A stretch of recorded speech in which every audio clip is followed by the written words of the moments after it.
Bengals owner Mike Brown's bold stance on Shemar Stewart's contract. We refuse to pay someone to sit in jail. Bengals owner explains team's position on Shemar Stewart.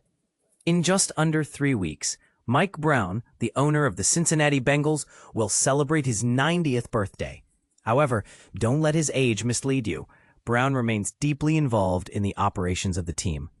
While he's not a frequent speaker to the media, he makes it a point to conduct at least one interview each year, which took place on Monday during the team's local media day. When the topic of the contentious contract negotiations with first-round draft pick Shemar Stewart arose, Brown was prepared. He articulated the reasons behind the team's insistence on modifying a language in Stewart's rookie contract. With rookie contracts now predetermined, both parties are aware that Stewart is set to sign a 4-year deal worth £18,969,276 once an agreement is reached. Therefore, the issue at hand is not about the financial figures, but rather the specific wording of the contract. Stewart is advocating for a fully guaranteed contract, meaning that upon signing, he would receive the entire $18.97 million over the duration of his 4 years with the team. Conversely, the Bengals are seeking the right to nullify certain guarantees if Stewart were to breach any NFL policies that could lead to a suspension, or if he were to engage in illegal activities. As Brown pointedly stated, he does not want to be financially responsible for someone who is incarcerated. His agent desires that if he were to act in a severely inappropriate manner, this is purely hypothetical, to the extent of facing imprisonment, we would still be liable for the guarantees for the remaining years that have not yet been paid, Brown explained.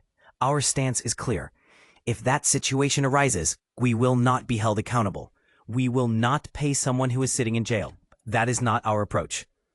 It's not every day you hear an owner speak so candidly, unless it's Jerry Jones. Brown's straightforward remarks may not sit well with Stewart and his agent Zach Hiller. Essentially, the Bengals owner is indicating that the team will not compromise on the proposed contract language, which means that Stewart's camp will need to make concessions if they wish to finalize a deal. Otherwise, this impasse could extend for several weeks. So, what lies ahead? We have made predictions regarding when Stewart's negotiations with the Bengals might conclude, and you can find those insights here. Additionally, you can read more about Brown's comments in detail here. Shemar Stewart and Bengals finalize contract after language dispute.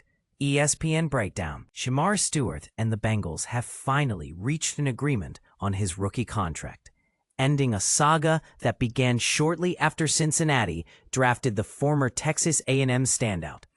Stewart, a defensive end selected 17th overall, will sign a 4-year fully guaranteed contract worth $18.97 million, including a $10.4 million signing bonus, according to his agent, Zach Hiller of LAA.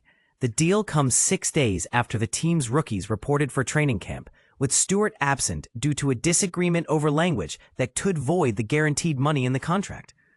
The two sides compromised, with Stewart receiving a more lucrative payout structure than previous picks at number 17 for accepting the new language in the team's rookie contracts. Bengals first-round pick Shemar Stewart, rookie contract drama, and NFL draft insights. If a significant development for NFL fans, the only first-round draft pick yet to sign a contract has finally reached an agreement.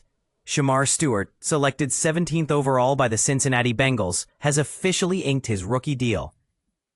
Initially, Stewart hesitated to sign due to the Bengals' insistence on contract language that could potentially nullify his future guaranteed payments.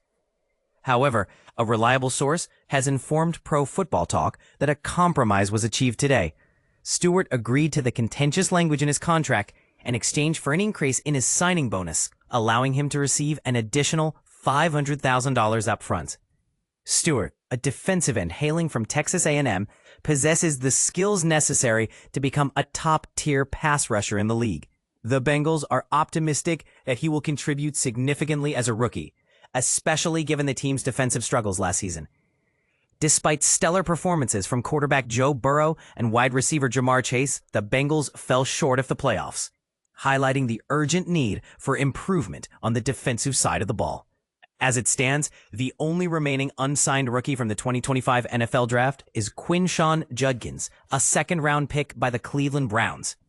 Judkins is currently dealing with a domestic violence charge, which is likely to delay his signing for the foreseeable future.